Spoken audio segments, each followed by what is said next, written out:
How dare he ask to spare his life? I'm sorry. I know you'll never forgive me, but I'm sorry.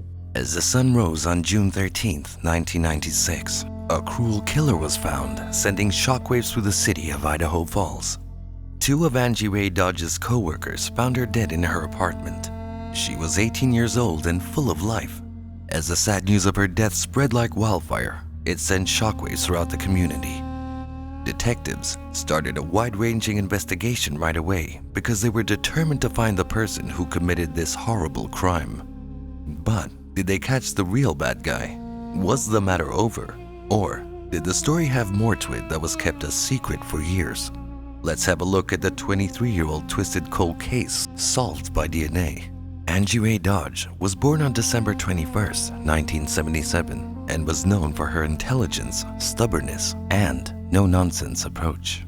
In May 1996, at the age of 18, she graduated from high school in Idaho Falls and decided to move out of her parents' house due to a disagreement with her mother. She settled into a cozy flat located at 4441 High Street. Angie adapted quickly to her new routine, working at a beauty shop during the day and enjoying her independence at night.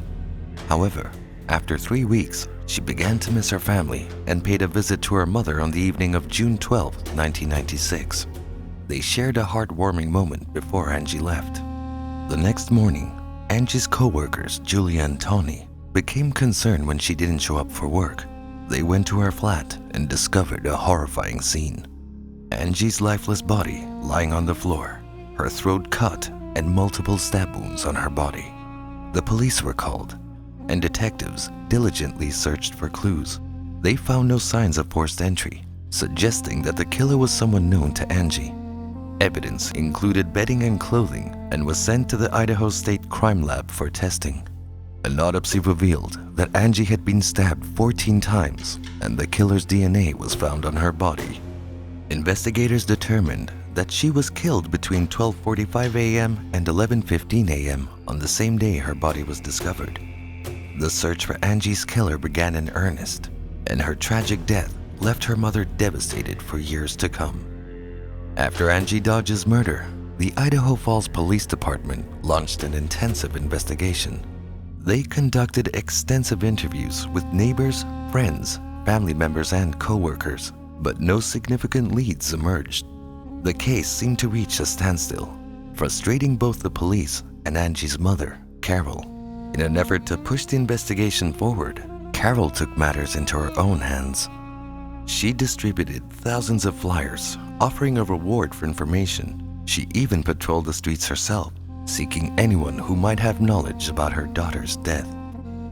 Finally, a breakthrough came 7 months later, on January 5, 1997. Benjamin Hobbs, who hailed from Idaho Falls and was acquainted with Angie through a group called the River Rats, was arrested in Nevada for a crime similar to Angie's murder. Detectives discovered that Benjamin was friends with Christopher Tapp, also known as Jeremy Sargas, and believed he might have valuable information. During questioning, Tapp initially denied involvement, but later changed his story. He implicated Benjamin in Angie's murder and admitted to being with him at the time of the crime. However, DNA tests conducted on Angie's body and belongings did not match either Benjamin or Tapp. Tapp subsequently changed his name to Jeremy Sargas and claimed that both Benjamin and a friend named Jeremy were responsible for Angie's death, alleging that they had used and killed her. This development complicated the case further, leaving investigators unsure of their next steps. As the investigation continued, Tapp's credibility began to crumble. Despite extensive questioning and multiple lie detector tests, the police were unable to gather enough evidence. On January 27, 1997, Jeremy's DNA test results came back negative, dealing a blow to the prosecution's case. In their frustration, prosecutors revoked Tapp's immunity deal on January 29, accusing him of being untruthful. Tapp faced increasing pressure, and during a visit to the crime scene on January 29, his lawyer refused to accompany him, exacerbating his predicament. In a desperate attempt to save himself, Tapp changed his story once again, implicating another man named Mike as involved in Angie's murder. The police struggled to make sense of this new information. Finally, on the 30th of January 1997, Tapp confessed during another lie detector test, admitting that he had assisted in the attack on Angie under the threat of Benjamin killing him. Tapp was subsequently charged with first-degree murder and using a deadly weapon while committing a crime on February 3rd, 1997. Benjamin, on the other hand, was not charged in relation to Angie's murder, despite his involvement in a separate crime in Nevada. Initially, Jeremy, formerly Christopher, was charged as an accomplice. Still, the charges against him were later dropped, leaving Tapp to face the full weight of the prosecution's case. Tapp's trial began in May 1998, attracting significant media attention and public interest. Throughout the trial, Tapp maintained his innocence, emphasizing that the DNA evidence did not match him. However, the judge allowed Tapp's statement, which had been obtained under duress, to be used as evidence against him.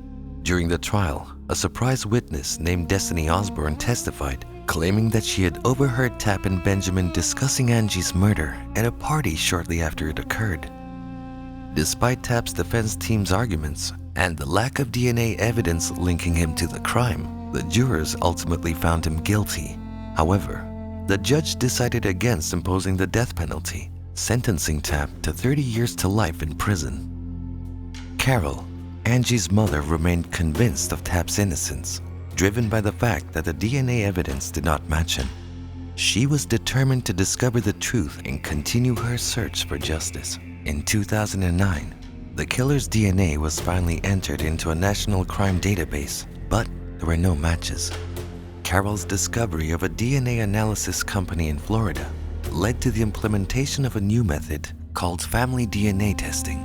Tapp's case was revisited with Dr. Greg Hampton, a forensic DNA expert, and the Idaho Innocence Project. Despite legal limitations, Hampton devised a daring plan to upload the crime scene DNA sample to public databases. This led to a breakthrough when a match was found in Ancestry.com's DNA database. The DNA matched belonged to Michael Ursi Sr., and the detectives turned their attention to his family, particularly his son Michael Ursi Jr., who lived in New Orleans and had connections to Idaho. Michael Jr., a filmmaker with a penchant for dark films, became a person of interest in the case. He was apprehended in December 2014, more than 18 years after the crime. However, subsequent DNA testing revealed that Michael Jr.'s DNA did not match the sample from the crime scene.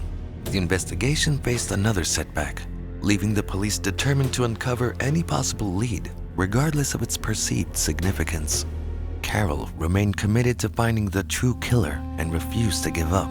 Tapp's case took a surprising turn in 2015 when an outside investigator hired by the prosecutor's office discovered that Tapp's confession had been coerced and that the evidence against him was questionable.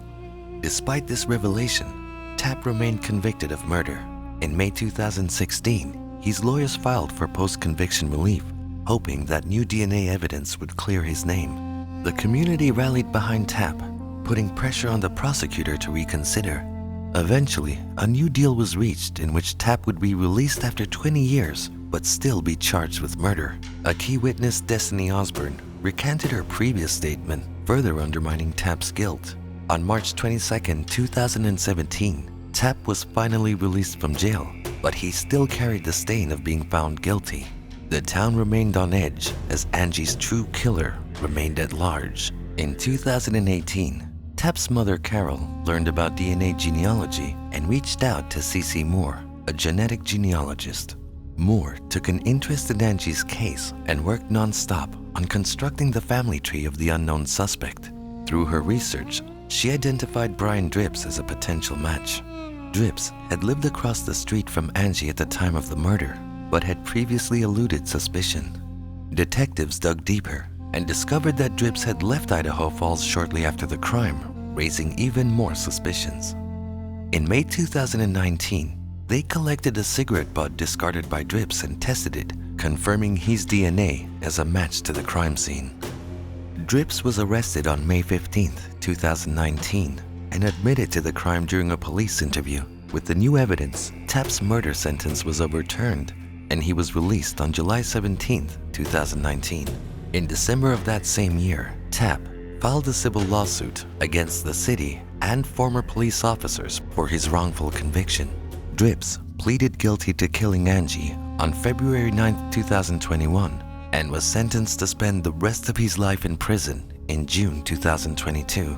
The government agreed to pay Tapp $11.7 million as compensation for the years he lost. This was a small step towards justice, highlighting that even though it may take time, justice can prevail.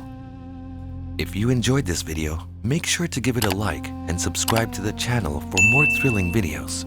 Stay safe, and we'll see you in the next one.